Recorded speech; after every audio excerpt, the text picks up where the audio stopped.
Bom dia, pessoal. Vamos aqui para mais um da reportagem teoria. E o tema central hoje vai ser o uso de ferramentas de estratégia para embasar um valuation. Tá? O caso base é uma notícia que saiu sobre a EVE, Air Mobility, uma empresa que é investida da Embraer, que conseguiu um bom financiamento junto ao BNDES para poder seguir com as suas operações. Vamos lá?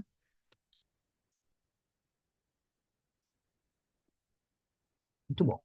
Então, conheceu da teoria, da reportagem, a teoria, desvendando os conceitos de finanças corporativas, o de trás das notícias. A notícia mãe, essa daí, EVE recebe financiamento de 500 milhões do BNDES para a fábrica de carro voador. Tá? E o tema que vai ser, eu vou falar sobre o que é a mobilidade aérea urbana, falo sobre o eVTOL e a visão geral, fazer uma análise de mercado com o estudo de caso da EVE. Tá bom? Essa é a notícia que eu trago, como sempre, eu recomendo fortemente que você leia a notícia, tá? Eu vou além da notícia, mas ela é o caso base, mas busque sempre ler esta notícia e notícias correlatas para que você possa construir a sua opinião, tá bom? Então, a notícia fala disso, um financiamento de 500 milhões de reais que a VEA conseguiu junto ao BNDES, né? Ela já tinha feito uma captação anterior também junto ao BNDES, de 490 milhões em 2022. Tá? O objetivo é construir essa fábrica ali em Taubaté, né, de eVTOL. O prazo desse financiamento é de 16 anos, não foi divulgado as condições do financiamento, e vai ser uma fábrica com capacidade de 480 aeronaves por ano, vai ser 4 fases de 120 aeronaves por ano. Isso aqui já é interessante porque a empresa ela vai modulando a velocidade do crescimento. Tá? A EVE tem essa vantagem, já tem uma carteira de 2,9 mil aeronaves, com 30 clientes em 13 países. Isso aí está indicando um potencial de receita de 14,5 bilhões de dólares. Tá? Essa é a notícia base. O que eu queria provocar aqui no nosso debate? Eu queria começar falando sobre o que é mobilidade urbana e o que é um eVTOL. Vamos fazer a avaliação estratégica e financeira dos principais players do mercado de eVTOL, fazer análise corporativa da EVE e finalmente chegar nessas ferramentas da análise estratégica que vão corroborar esse valuation, essa ideia, essa proposta de começar a atuar no mercado tão inovador. Tá bom? Então, falando sobre mobilidade aérea urbana, vamos ver o que é essa UAM, né? Então, acaba que a mobilidade aérea urbana ela é focada no uso de aeronaves em áreas urbanas, para transporte tanto de passageiros quanto para cargas, tá certo? É um transporte mais rápido, mais eficiente, mais silencioso, mais ecológico, né? E o nome eVTOL vem do fato de serem veículos elétricos, né? De decolagem e pouso vertical, tá? Então, como eu disse, pode ser transporte de passageiros, mercadorias, serviço de emergência, e mais à frente a gente vai ver uma que faz até transporte de órgãos, tá? Grande benefício: silêncio, rapidez, sustentabilidade da são motores elétricos, só que você tem que ter a construção de vertiportos para que eles possam pousar e decolar. Né? Parece que esse é o futuro do transporte urbano a ver nos próximos anos. Tá bem? Quais são as soluções possíveis para a mobilidade aérea urbana?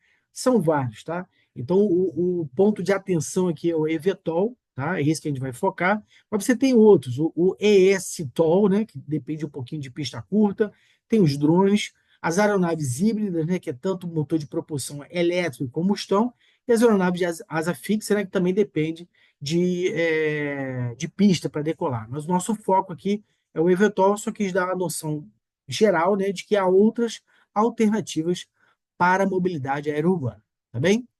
Então, o que é um eVTOL? O eVTOL é uma aeronave elétrica, né, que pousa e decola verticalmente. Né? A vantagem do uso motor elétrico, mais silencioso e mais eficiente do ponto de vista energético. Tá? Então, ele pode ser usado para o transporte de pessoas ou cargas de maneira muito mais rápida e sustentável. Esse aqui é uma definição mais ampla do que é um eVTOL e tem um monte de startups já trabalhando nesse sentido, como a gente já vai ver já já. Legal? Quando é que surgiu o eVTOL, né? Então ele apareceu na década de 2010, né? Então, dado que teve avanço em bateria e motor elétrico, foi possível criar o eVTOL. Então, essa empresa Volocopter e a Joby Aviation fizeram o primeiro voo, né, tripulado do eVTOL em 2011, tá certo? Mas só por agora, meados de 2020, que a gente vai ter de fato uma utilização comercial sustentável. Mas surgiu lá para 2010, na década de 2010, tá bom? Então, só que do surgimento do produto, né, da iniciativa até a implementação, tem uma estrada. Né? Tem a questão do desenvolvimento tecnológico, da certificação, né? Então tem que ter todo um conjunto de certificação pelos órgãos de controle do tráfego aéreo de cada país, tem que ter uma infraestrutura de suporte para planejar, regulamentar os jetports, inclusive o espaço aéreo, tem que ter essa atenção, tem que ter uma regulamentação muito bem estabelecida e a aceitação pelo público, né? Por fim, investimento é alto e pesado para que você possa implementar essa solução, tá legal? Quando é que foi a primeira vez que você teve essa implantação? Foi em Los Angeles, em setembro de 20. Los Angeles, em parceria com o Fórum Econômico Mundial e com a Arca Aviation, fizeram a primeira aplicação de fato da mobilidade aérea urbana, né? Então, a grande questão é fugir do congestionamento urbano, uma solução mais sustentável e mais rápida, né? Então, a Arca Aviation ajudou nessa implementação e a ideia é que para 2026 esteja muito bem implementado, né? Muito mais silencioso, muito mais sustentável, mais ecológico, redução de emissão de carbono, né? Então é o famoso tudo de bom, né? Só tem que botar de pé. E a conexão com o transporte terrestre, né? Então a ideia é que o passageiro tenha uma experiência muito mais eficiente no deslocamento. Bom, quem são os principais concorrentes, né? Esse mercado é um mercadão, por isso que tem tanta gente interessada, né? O mercado atual está sendo avaliado entre 8 e 10 bilhões de dólares, só que até 2030 esse mercado pode chegar a 30 a 40 bilhões de dólares. Tá? É um mercado que se espera crescer numa taxa de 20 a 25% ao ano de 2024 até 2030. Né? E quais são os principais segmentos? Táxi aéreo urbano, transporte de mercadorias e logísticas e serviços médicos e emergenciais. Tá? Quem são os principais players no momento, né? Você tem a Sergio Aviation, que está mais focado no táxi aéreo urbano, já tem um acordo com a Uber. Você tem a Arca Aviation, que também está focado em táxi aéreo, já tem parceria com a United Airlines. Você tem a Lilium, que é da Alemanha, né, também focada em transporte aéreo regional. A Vertical Aerospace, né, parceria com a American Airlines. E a EHang, que está fazendo já o transporte de passageiros sem piloto. Tá bom? Esses são os principais concorrentes desse mercado. Com sócios muito poderosos. Então, a Job Aviation, ela tem a Toyota junto, a Uber com uma parceria estratégica, a Arc Aviation tem Stellantis, United Airlines, Boeing, a Lilium, a Honeywell como um grande parceiro tecnológico, e a Vertical Aerospace com a American Airlines, a Virgin Atlantic e a Honeywell. Ou seja, é um segmento que depende de parcerias muito importantes. Tá? Fizeram IPO. Olha que interessante. Entre 2019 e 2021, todas elas fizeram IPO ou na Bolsa de Nova York ou na Nasdaq. Tá legal? Independente do seu ano de fundação. Nesse momento, né, em 2019, a Erhang foi a primeira, todas as demais já fizeram IPO em 2021. Bom, muitos clientes já muito bem estabelecidos, Uber, Toyota, United Airlines, Stellantis, Azor Aviation, então um conjunto de bons parceiros para que a empresa possa ter a tranquilidade de seguir o seu desenvolvimento. Bom, todas elas prometendo vender o mundo de aeronaves, isso a ver, tá? Cada uma delas com a sua previsão, de 1.000 a 2.000 unidades por ano, então cada uma com a sua projeção, né, até 2029. Então, a ver se esse mercado vai se de fato se comportar dessa forma, né? O preço é que é interessante, né? Então você tem ali a Job Aviation de 3 a 5 milhões de dólares por unidade, a Arc Aviation de 3 a 4 milhões de reais dólares por unidade, a Lilium de 4 a 5 milhões de dólares por unidade, ou seja, é um brinquedinho caro, né, que precisa se pagar ao longo do tempo. Mormente, quando você está prometendo uma venda daquele tamanho. Né? Então, com aquela projeção de venda e com esse preço unitário, as empresas estão projetando ali seus 2 a 3 bilhões anuais de faturamento, né, até 2029. Então, cada qual com a sua projeção, a mais fraquinha está com 1 bilhão de dólares por ano até 2029. Tá bem? Só que está todo mundo com EBITDA negativo. No momento, todas essas empresas estão em estágio de desenvolvimento e certificação, todo mundo com EBITDA negativo. Então, ainda um desafio de certificação, de entrada no mercado, para aí sim as aeronaves poderem comercialmente começar a operar, e aí sim você ter um EBITDA positivo. Né? Então, como disse, está negativo por enquanto, muita pesquisa ainda acontecendo, muita receita pré-operacional acontecendo, então em busca então, de escalabilidade e eficiência operacional para poder reverter. Qual é a expectativa? Que lá para 2020 essa turma esteja com o EBITDA positivo. Tá legal? Então, cada uma delas ali, 2025, 27, para começar a ter um EBITDA positivo, e quando isso acontecer, a margem vai variar. Então, você tem a Lilium, por exemplo, uma margem entre 15% a 20%, né? Lembrando que ela é focada em voos regionais. Quando você vê na Job Aviation, uma margem de EBITDA de 25% a 30%, ela é de táxi aéreo, tá certo? E você tem a Arc também entre 20% a 25%, e finalmente a Vertical Aerospace também entre 20% e 25%. Então, está nessa faixa aí, né? O mais conservador de 15% a 20%, o mais otimista entre 25% a 30% de margem EBITDA. Tá legal? Muito investimento ainda a ser feito, né? Você vê, ele tem de 1 bilhão a 1,5 bilhões de dólares de investimento até 2029, então todo mundo tem serviço ainda para chegar lá na frente, para estar operacionalmente eficiente e comercialmente operando em pleno. Tá legal? De onde é que vem o dinheiro? Muito do capital próprio por enquanto, né? Então, muitas empresas fizeram IPO, tem empresa ainda buscando muita parceria, né? E buscando linhas de financiamento subsidiadas do governo, como é o caso da EVE, que conseguiu essa linha de financiamento muito boa com o BNDES. Tá legal? Falando um pouquinho da EVE, né? A EVE, ela foi criada pela Embraer em 2020. Ela surgiu da Embraer X, que é uma divisão da Embraer só para inovação disruptiva, tá? Então, o foco é desenvolver o tal dos eVTOLs, né? Então, o objetivo é o transporte urbano com tecnologia sustentável e limpa, tá? Todo o suporte da Embraer, que obviamente ajuda demais no desenvolvimento de parcerias e também de captações de financiamentos, né? Então, o objetivo da EVE é liderar esse mercado emergente da mobilidade aérea sustentável. Tá legal? Quem são os investidores parceiros? Claro, que a Embraer, principalmente, o BNDES e a Stellantis. Interessante que a Stellantis é parceira também da Archer Aviation, tá legal? Não somente esse, veja a quantidade de parceiros estratégicos que a EVE já tem.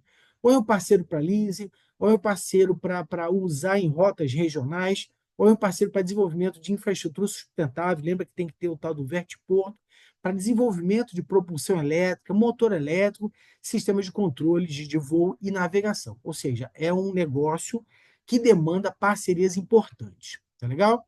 A EVE também fez o seu IPO lá em maio de 22, tá? Então ela está sendo negociada na Bolsa de Nova York. A Embraer tem 83% da participação acionária da EVE atualmente, tá? Muitos clientes, né? O cliente que já estão com encomendas de compras de eVTOLs, tem clientes que já estão com promessas de tantas mil horas de voo, né? Interessante aqui para destacar a Fahari Aviation do Quênia, desenvolvimento de uma rede de mobilidade aérea avançada na África, né? Então, já existe esse plantel de potenciais clientes que vão subsidiar o crescimento da EVE, tá bom? De onde é que a EVE consegue recursos, né? Então, em 22 ela pegou 92,5 bilhões de reais junto com o BNDES, né, Programa de Desenvolvimento. Em julho de 24 teve um follow-on, e agora em outubro de 24, 88 milhões de dólares, né, para a construção da fábrica em Taubaté. Tá bom? Só que nada disso para de pé se você não tiver uma análise estratégica muito bem estabelecida. Tá? É muito bom lembrar que valuation é bacana e tudo, mas se não tiver um embasamento estratégico muito claro, é só um monte de número em uma planilha. Então, vamos dar uma passada aqui. A primeira ferramenta que eu chamo a atenção é o tal do SWOT. SWOT das iniciais, né? De força, fraqueza, oportunidade e ameaça. Na parte de forças, a parceria com a Embraer, claramente, as parcerias estratégicas e essa carteira de pedidos já existente, que a EVE já tem. Quais são as fraquezas?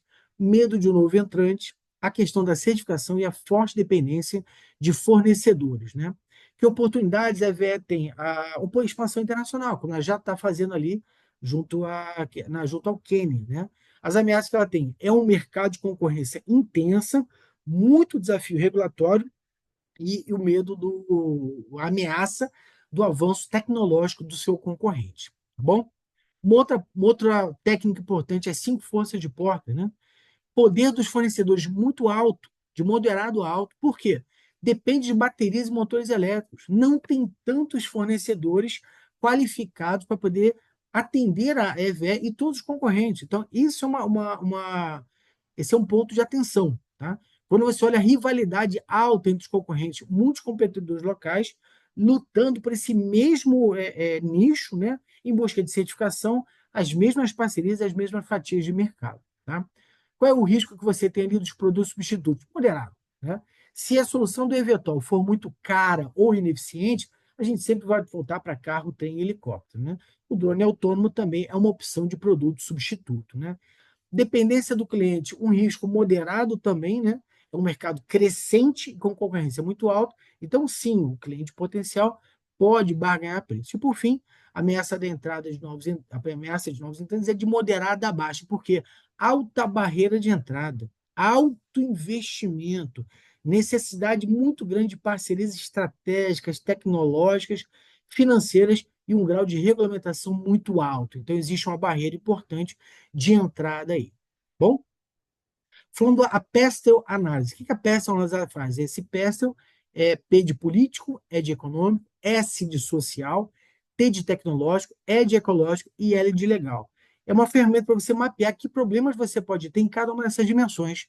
No ambiente político, problemas com regulamentação, precisa ter, seria bom que tivesse um apoio governamental à tecnologia limpa, porque ia incentivar esse tipo de solução. Na parte econômica, o custo de capital elevado, casando com uma necessidade de investimento muito grande, uma dependência de financiamento, tanto capital próprio como capital de terceiros, uma dependência de aceitação do público, esse é um ponto importante.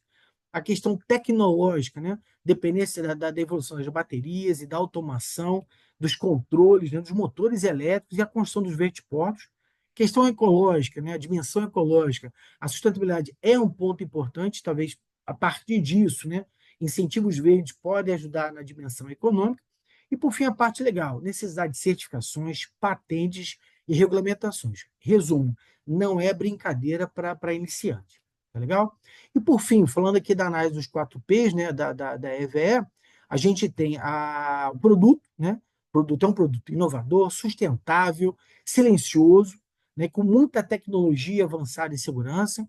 O preço é um preço premium, né? Então, a forma de venda pode ser venda, leasing ou parcerias, lembrando que o preço está na casa de 3 a 5 milhões de dólares.